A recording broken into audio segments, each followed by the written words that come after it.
구독, 좋아요. 자, 주제를 바꿔보겠습니다. 자, 민주당 문제로 한번 좀 넘어가 보죠.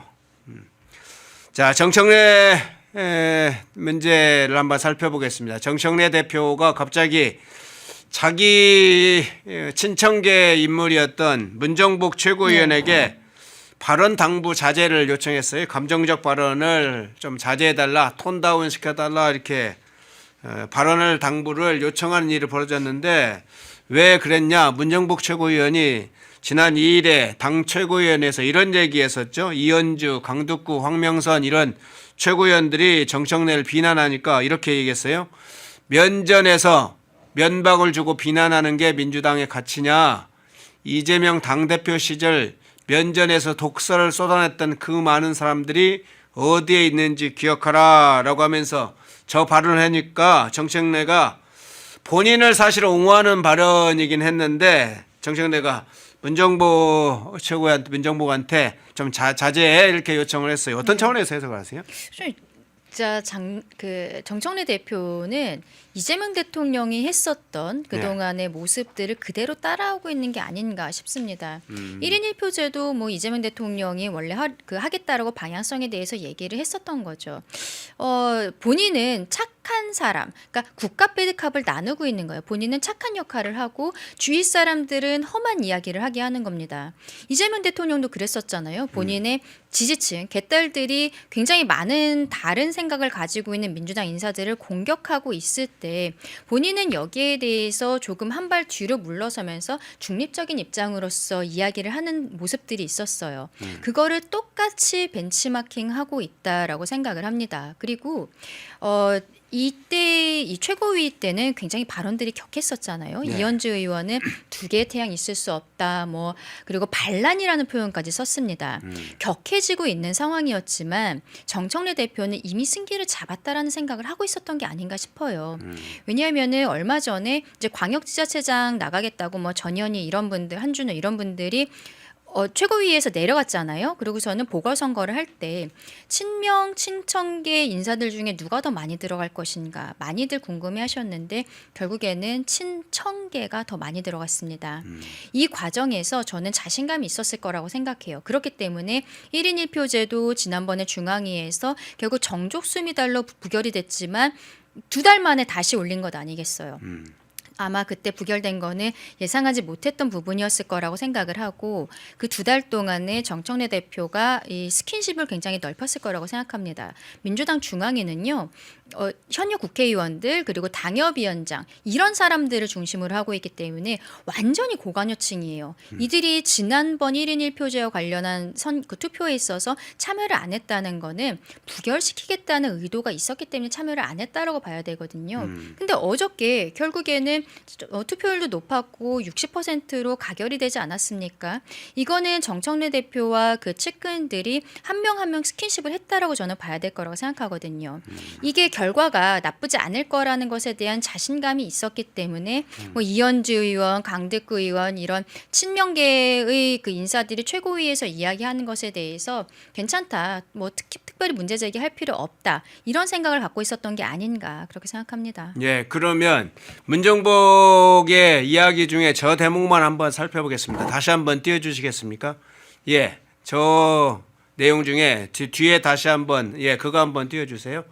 자, 저 내용이 어떤 의미인지 이재명 당대표 시절 면전에서 독설을 쏟아냈던 그 많은 사람들이 어디에 있는지 기억하라. 이현주, 강득구 이런 사람을 향해서 쏟아냈던 저 말 문정복이 무슨 메시지입니까 저게? 제가 좀 아까 정청래 대표가 승기 잡았다고 생각한 것 같다 말씀드렸잖아요. 그 승기라는 거는 이번 올해 이제 8월에 있을 민주당 전당대회에서의 승기 이거를 말씀을 드리는 겁니다. 왜냐하면 이번 전당대회에서 당대표가 되면은 2년의 임기이기 때문에 다음번 총선의 공천권을 행사를 할 수가 있거든요. 그렇죠. 그래서 지금 친명 친청계에 굉장히 갈등들이 있는 거고 합당이라는 것도 이 과정 과정에서 정청래 대표가 본인의 어떠한 당원 대표를 더 늘리기 위해서 하려는 것이 아니냐라는 의심들이 있을 수밖에 없는 거죠.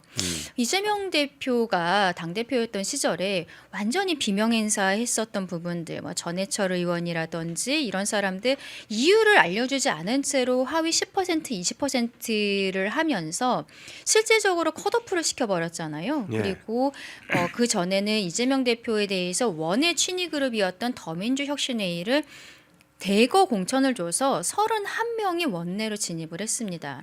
들어오자마자 민주당 최대 개파가 돼버렸어요. 더민주혁신회의가.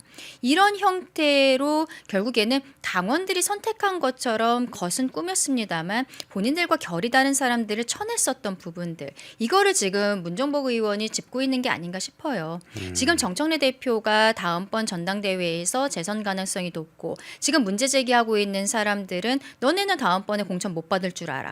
이 이야기를 하는 거죠. 비명 행사가 있었는데 이번에는 비청 행사가 생기는 건가요? 그럴 수 있겠죠. 예. 그거는 당연히 예상할 수밖에 없다고 생각합니다. 정청래 대표 하고 있는 게 1인 1표제를 진행을 한다라든지 이런 게 다 이재명 대통령이 했었던 방식을 그대로 답습을 하고 있는 거거든요. 그렇기 때문에 청와대도 좀 답답하지 않나 싶은데 재밌는 건 이현주 의원 이분 민주당 가신 지 아직 1년도 안 됐는데 그렇죠. 지난 총선 과정에서 지금 알려진 거로는 정성호 법무부 장관을 통해서 입당이 된 것으로 알려지고 있는데 어느새 이분 이렇게 찐명이에요. 네? 완전 찐명이 돼 있잖아요. 근데 정청래 대표가 이현주 의원이 최고가 그렇게 최고위원 회의에서 본인한테 쓴소리를 하는데 같이 식사를 했다. 이런 얘기들이 언론을 통해서 보도가 되고 있거든요.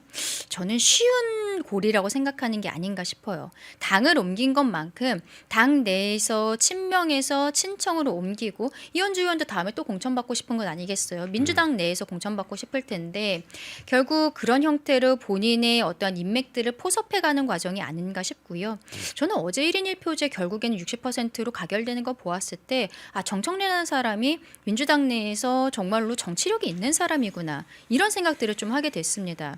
문정복 의원이 이야기한 게 결국에는 이재명 대통령과 그 측근들에게는 참 뼈아픈 얘기다. 본인들이 했었던 과거가 있기 때문에 할 말은 없을 것이다. 그렇게 봅니다. 예. 그런데 앞서 이제 이현주 이야기를 하면서 반란 얘기도 했어요. 그러니까 지금 민주당과 조국혁신당의 합당 문제와 관련해서 이건 주류 교체를 시도하는 거고 반란이다.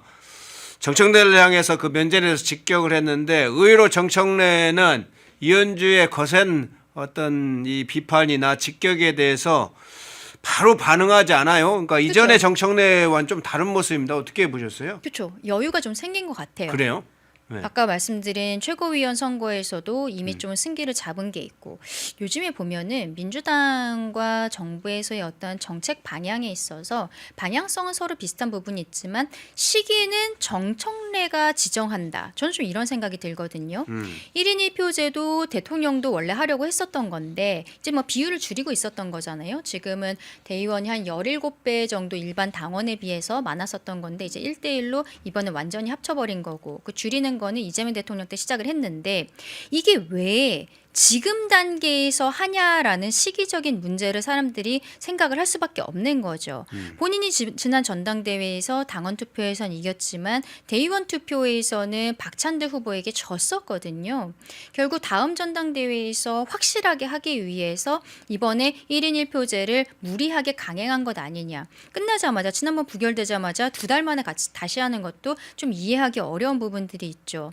그리고 합당도 마찬가지입니다. 조국혁신당 같은 경우에는 모두가 비례대표예요. 그렇기 때문에 다음에는 지역구로 나가야 되는데 그 전에는 민주당과 합당하고 싶다는 생각이 분명히 있겠죠. 근데 총선까지는 시간이 남아 있어요. 정청래 대표는 합당을 하겠다. 당원들의 의견을 듣겠다라고 이야기한 게 아니라 지방선거 전까지 합당을 마무리하겠다고 했거든요. 사실 지금 조국혁신당도 뭐 썸 타려고 프로포즈 했는데 누가 다른 사람이 와갖고는 김치 싸대기 날릴 격이다. 뭐 이런 얘기 하고 있잖아요. 조국혁신당은 지금 급할 게 없어요. 물론 합당을 해서 조국 대표가 이번에 뭐 보궐선거로 총선에 나가느냐 마느냐가 있을 수 있겠습니다만 일단 당 자체로 보았을 때는 그렇게 급할 게 없는 거거든요. 결국 정청래 대표가 다음번 전당대회 과정을 노리고 조국혁신당 당원들을 포섭하기 위한 것이 아니냐라는 생각이 들 수밖에 없는 거죠. 그 이전에도 보면은 검찰개혁도 대통령 대선 공약이었잖아요. 근데 시기 정하지 않았어요. 근데 전당대회에 나갔었던 정청래 대표가 추석 밥상 올리겠다고 하지 않았습니까? 대통령실에서 기분 나빠했지만 결국 정청래 대표가 원하는 대로 됐잖아요. 1인 1표제도 됐고 검찰개혁도 됐고 지금 최고위 구성도 그렇고 본인은 지금 탄력을 완전히 받았다고 생각하거든요. 저는 그런 의미에서 조국혁신당과의 합당도 지방선거 전에 지금 정청래 대표가 이야기하는 대로 합당될 거다. 다만 그 과정에서 친명계는 계속적으로 반대 메시지를 내겠습니다만 지금의 상태로는 정청래를 대적할 수 있는 어떤 뚜렷한 인물이 보이지 않는 상황이고 대통령도 대놓고 나설 수는 없는 상황 아니겠습니까? 정청래 대표가 하고 싶은 대로 지금 진행될 거다. 그 지도력이 그 리더십이라는 것은 강화되는 수순이 완전히 들어갔다라고 생각합니다. 예, 속보가 나왔네요. 자, 속보 잠깐 소개를 해드리고 넘어가 보겠습니다. 장도혁 대표가 지금 교섭단체 대표 연설을 하고 있죠. 국회에서 연설을 하는데 자, 그 내용 중에 선거 연령을 16세로 하향 추진하자. 좀 낮춰서 16세로 낮추자. 예. 정개특위에서 논의를 시작하자. 얘기했습니다. 대한민국 청소년들은 세계에서 가장 높은 수준의 교육을 받고 사회적 판단력에 있어서 성인들의 결코 뒤떨어지지 않는다. 16세 이상이면 정당의 당원이 될 수 있다. 알바를 하거나 직업을 가질 수도 있고 근로에 따른 세금도 납부한다. 해서 선거 연령을 과감하게 16세로 낮추자 이런 제안을 했습니다. 과거에는 18세 이하 청년들의 문제인데 요즘은 사실은 10대, 20대, 30대가 가장 현실 파악을 정치 돌아가는 상황 파악을 가장 잘하는 영민한 젊은이가 돼 있어요. 여러 가지 고민을 했을 것 같은데 저희 이제 아마 국민의힘 내부에서도 일부 의견이 있었을 것 같은데 저는 어떻게 보세요? 저는 굉장히 좋은 방향성을 제시했다라고 생각을 합니다. 네. 왜냐하면 요즘 16살은 사실상 저 16살일 때 그리고 앵커님 16살일 때랑은 많이 다르잖아요. 네. 유튜브라든지 뉴스라든지 이런 데 노출되는 빈도도 훨씬 높아지고 그리고 어쨌든 본인들 스스로가 저희 때보다 정치에 대해서 큰 관심을 가지고 있어요. 특히 국민연금이라든지 이런 것들이 어떻게 보면은 청년들 젊은 층에게는 트리거가 되지 않았나 생각을 하거든요. 국민연금을 개혁하는 과정에 있어서 그때 10대들도 목소리를 냈습니다. 본인들도 이제 곧 성인이 될 거고 곧 여기에 대해서 부담을 해야 되는 사람들인데 왜 우리의 목소리는 듣지 않는 것인가. 저는 그 뉴스 보면서 와 정말로 똑똑한 10대들이다 청년들이다 청소년들이다 이런 생각들을 했거든요. 결국에는 우리가 미래에 대한 방향성을 제시하기 위해서 정부가 있고 그리고 국회가 있는 것인데 그 과정에서 청년들의 목소리는 제대로 반영되지 않고 있다라는 얘기가 계속 있는 거잖아요. 장도혁 대표가 16세로 하향하자라고 지금 제안을 한 것이 바로 되지는 않겠죠. 여기에 대해서는 여야가 협의해야 되고 그리고 그 이전에 국민들께서도 동의를 해주셔야 되는 그 과정이 분명히 필요합니다. 그러나 이런 화두를 던졌다는 것 자체가 저는 야당이 해야 될 일이라고 생각을 하거든요. 아주 좋은 방향성 제시해줬다고 생각합니다. 예. 중간에 다른 속보가 좀 나오기도 했는데 좀 이어가 보면서 좀 다뤄 보겠습니다.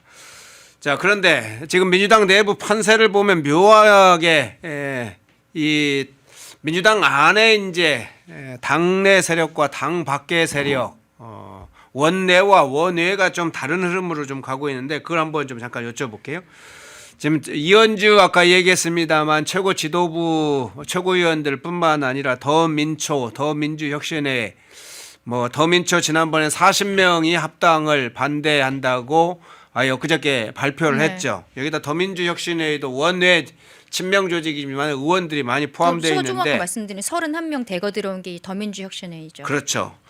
그렇게 이제 지금 상당히 원내에서는 이 합당과 관련한 기류가 반기들이 껴 있는데 원외 쪽은 밖에서는 김어준, 유시민 이런 세력들이 계속 그렇죠. 합당을 하고 있어요. 그래서 이게 두 세력들이 양쪽에서 이렇게 움직이는 양상인데 어떤 차원에서 보세요?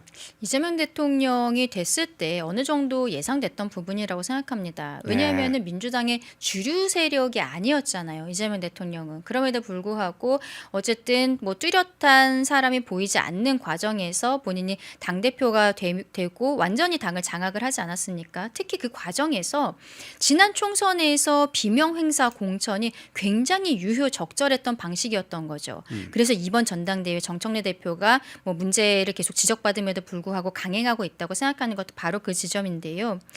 본인이 주류가 아니었고 그리고 민주당에서 원외에 있는 지금 원래 주류였던 세력들은 이재명 대통령을 곱게 보지는 않겠죠. 당연히 그렇지 않겠습니까? 근데 이게 생각보다 좀 빨리 오고 있는 것 같아요. 대통령 취임한 지 이제 뭐 반년, 7개월 정도밖에 되지 않은 상황에서 민주당 내에서는 처음에는 명청 갈등 이런 거 없다라고 이야기를 했지만 지난 추석 전에도 그때 우상호 전 정무수석이 언론과의 인터뷰에서 뭐라고 얘기했냐면 당에다가 관여를 별로 하지 않는다. 그러면서 실질적으로는 이러한 갈등이 있다는 것을 인정했어요. 근데 그거를 뉴 노멀이라고 표현을 하더라고요. 그 다음에도 갈등 없다고 하더니 결국에는 이제는 모두가 인정하고 있는 상황 아니겠습니까? 이번 설을 기점으로 해서 보통 명절에 어떤 민심들이 좀 출렁이는 부분들이 있잖아요. 여기에 있어서 승기를 잡아야 된다라는 생각을 좀 정청래 대표 측에서도 강하게 갖고 있는 것이 아닌가 싶은데 지방선거 공천 과정에 있어서도 앞으로 좀 많은 이야기들이 있을 것이라고 생각을 합니다만 이번 설 민심 여기에 좀 포커스를 맞추고 있는 상황이 아닌가 이런 생각도 듭니다. 예, 민주당 내부 상황 먼저 좀 주되게 포커스 잡아서 살펴봤고요. 이번에 주제를 좀 확 바꿔보겠습니다. 현대자동차, 현대차 노조 현장으로 한번 가보겠습니다. 자, 조지아주 문제가 지금 새롭게 부각되고 있는데 현대자동차의 대미 투자 계획 지금 알려졌었죠. 지난해 현대자동차가 향후 4년간에 미국에 약 260억 달러, 우리 돈으로 약 38조 가까이 드는데요. 260억 달러 투자를 하겠다고 발표를 했는데 지금 속도를 내고 있어요. 그런데 이 부분에 이제 대미 투자 계획인데 특별히 주목받는 게 지금 아틀라스 로봇 때문에 그렇습니다. 2023년까지 미국에서 판매하는 차량의 80%를 지금 현지에서 생산하는데 일단 계획은 순조롭게 진행되고 있다고 그래요. 특히나 보스턴 다이내믹스에서 개발한 휴머노이드 이 아틀라스 로봇이 2028년도부터 조지아주에 있는 현대차 공장 여기에 투입이 된다.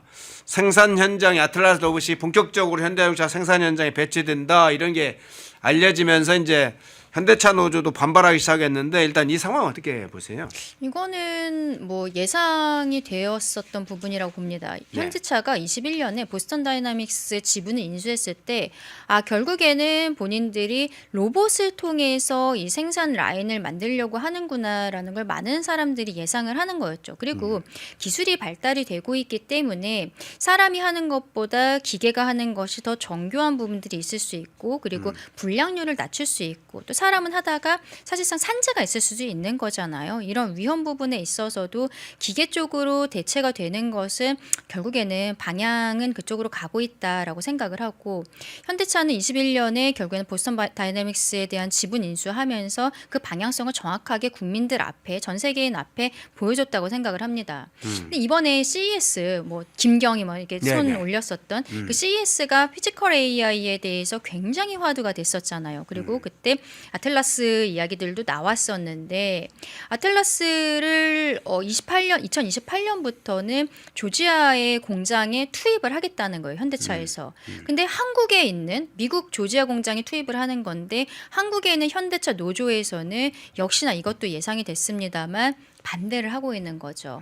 이게 회사의 경영상 판단이기 때문에 노조에서 실상 어떻게 문제 제기를 할 수 있는 부분은 아니다라고 볼 수 있습니다만 또 미국에서도 조지아라는 주에 대해서 우리가 한번 생각을 해봐야 되는데요. 네네. 조지아는 노조를 강제로 가입을 해야 된다라든지 노조 비용을 내야 된다라든지 이런 게 없는 주예요. 그러니까 대기업들 입장에서는 조지아에 갔을 때는 노조에서의 어떤 문제 제기 이런 것들이 줄어들 수 있는 가능성이 높기 때문에 좀 선호한다라고 볼 수 있는 지역이거든요.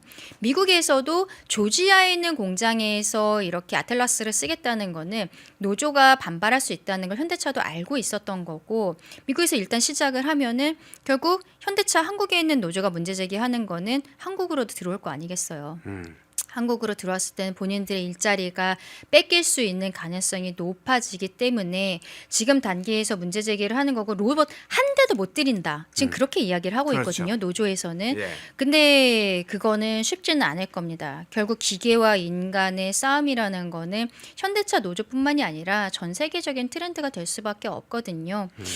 근데 이게 지금 저는 조금 안타까운 게 우리 미국이랑 관세 협정 지금 다시 하고 있잖아요. 이 현대차도 25% 다시 때려맞게 되는 이런 회사인데 노조에서도 지금 이 단계가 어느 정도 이해가 되는 부분도 있습니다만 이거는 어쩔 수 없는 부분인 것 같다. 모두가 예상했던 부분이 아닌가 이렇게 생각을 합니다. 예. 자, 저희가 주목하려고 하는 건 이 부분 때문에 이 주제를 꺼냈는데요. 그러니까 아틀라스 로봇이 되면 생산 체제가 강해져서 훨씬 좋아질 거다. 소득이 상당히 늘어날 거다. 초고득 사회로 갈 거다. 기본 소득 사회가 아니라 초고득 사회로 갈 거다. 이제 그걸 주제로 하려는 건 아니고 노조에 미치는 영향을 한번 좀 살펴보려고 하는데, 지금 방금 말씀하신 것처럼 조지아주에는 우리나라의 한국 노조와 다르게 유니언십 제도가 아닙니다. 노조에 강제로, 우리는 사실 현실적으로는 노조에 거의 강제로 가입하거나 강제 가입하지 않아도 노조의 결정사항을 강제로 따라야 돼요. 사실 유니언십 제도가 한국에서는 거의 강행되고 있고, 그러다 보니까 노조의 힘, 특히 대기업 노조의 힘이 센데 조지아주는 현대자동차 같은 데는 노조 신경 안 써도 된다. 더군다나 로봇이 들어가면 상당히 생산 체제 자체가 바뀌기 때문에 이 부분에 있어서 노조에게 미칠 영향, 이 부분이 사실 제기되고 있어요. 노조에 미칠 영향에 보다는 예. 노조의 구성원인 근로자들, 예. 근로자들이 일자리를 잃을 수밖에 없는 상황 아니겠습니까? 이게 경영상 판단이고 이러한 부분에 있어서는 나중에 해고 같은 것들이 있을 수밖에 없는 거거든요. 기계가 대체를 했을 때는 더 이상 사람이 필요하지 않은 상황이 될 수밖에 없잖아요. 지금 현대차에서는요, 자동차 기업을 넘어서 테크 기업이 되겠다. 이렇게 이야기를 하고 있습니다. 결국에는 로봇을 전방위적으로 쓰는 기업이 되겠다는 거고, 그걸 보여줬던 게 21년에 보스턴 다이나믹스 지분 인수할 때 이 방향성에 대해서는 이미 다 알고 있었던 거예요. 아틀라스를 조지아에서부터 쓰기 시작한다고 발표가 되니까 노조에서도 예상은 한 부분이었겠지만 지금 문제 제기를 시작하는 것이죠. 이거는 현대차만의 문제는 아니라고 다시 한번 말씀을 드리고 싶고요. 여기에 있어서 어떻게 사람의 일자리를 계속적으로 보존을 할 수 있을 것인지는 앞으로 정부 측에서 조금 더 숙고해야 될 문제가 아닌가라고도 생각합니다. 예. 노조 일자리는 사실은 엇갈려요. 국제기구에서는 이 사실 인공지능 사회나 이런 데 들어서면 8천만 명짜리 일자리가 사라질 거라고 하는데, 신규 일자리는 1억 2천 개가 생길 거다. 오히려 그래서 줄어들지 않는다. 지금 AI의 인공지능 전문가들은 막 일자리 줄어든다고 하는데, 일시적으로 있는 직업은 줄어드는 거 맞지만 신규 일자리는 상당히 늘어난다. 그래서 기본 사회로 갈 게 아니라 소득이 3배, 최소 3배에서 5배. 일론 머스크도 이야기를 했죠. 기본 사회가 아니다. 이재명이 말하는 것처럼 아니라 초고득 사회로 간다. 약 5년 정도 지나면 초고소득 사회로 간다. 완전히 다른 양상이 될 거다. 이제 그런 얘기했는데, 저는 사실은 근로자를 줄어드는 문제보다는 직업 재편 문제를 보다 본인적으로 보고, 오히려 노동조합, 현재의 한국에 있는 노동조합의 강성노조, 이런 노조의 영향력이 상당히 낮아질 거다. 오히려 지금은 이제 근로자들이 자신의 어떤 집단적 의사결정을 강제적으로 하고 있기 때문에 그렇습니다만, 일하는 어떤 시간대라든가 구성이라든가 여러 가지가 달라지면, 그리고 생산체제가 사실 노보다하고 같이 이루어지게 되면 그 부분에 있어서 강성노조가 사실은 상당 부분 약화될 거고, 현대자동차가 이미 이 전략을 가지고 조지아주에서부터 이미 시작됐다. 그런 분석이 여러 전문가들이 있어서 사실은 그 문제를 한번 포커스를 생각하고 그렇죠. 있거든요. 그리고 네. 조금 안타까운 일입니다만 노조가 강할수록 음. 회사 입장에서는 기계로 대체하는 속도를 올릴 가능성도 있다고 생각하거든요. 제가 아까 미국에서도 조지아주에 있는 공장에서 이렇게 쓴다는 것에 포커스를 맞춰야 된다 말씀을 드렸던 것이 미국도 이제 노조가 있습니다. 그런데 조지아주는 그나마 노조의 어떤 실행력, 노조의 힘이 조금 약한 주인 거예요. 그렇기 때문에 미국에서도 조지아주에서부터 시작을 하는 것이 아닌가라고 볼 수밖에 없는 거죠. 그리고 정부의 역할이 중요하다 말씀드렸던 것이 조금 아까 앵커님 말씀하신 것처럼 네. 그러면 현대차 공장에서 일하시던 분들이 일자리를 잃었을 때 다른 데는 일자리가 늘어날 수 있다라는 통계들도 나오고 있거든요. 그렇죠. 다른 일자리를 가는 과정에 있어서 정부가 어떠한 직업 재교육이라든지 이런 역할들을 해줘야 되는데 지금 우리 정부가 그런 것들을 하고 있을지 잘 모르겠다는 거예요. AI 국가, AI 강국 만들겠다라고 이야기를 하고 있습니다만 AI가 발달을 해서 지금 아틀라스 같은 애들이 인간의 일자리를 대체를 했을 때 우리 사람들이 어떤 일을 해야 되는지 대통령은 기본소득 뭐 이런 이야기를 할 것이 아니라 오히려 사람들이 일할 수 있는 자리를 만들 수 있는 어떤 풍부한 정책적인 부분들을 마련해야 된다고 생각하는데 지금 이재명 정부에게는 국민들이 그러한 기대치도 조금 떨어져 있지 않나 좀 능력을 보여줘야 된다고 생각합니다. 예. 자, 오늘 2부에 강전하 변호사님 모시고 민주당 내부 문제, 국민의힘 내부에서 지금 진행되는 문제, 그리고 현재 다가오고 있는 로봇 시장, 인공지능 시대에서 닥쳐올 여러 가지 문제 좀 살펴봤습니다. 강전의 변호사님이었습니다. 고맙습니다. 감사합니다. 펜앤마이크에서 추천하는 영상도 보고 가세요. 다른 영상도 즐기시려면 구독 버튼을 꼭 눌러주세요.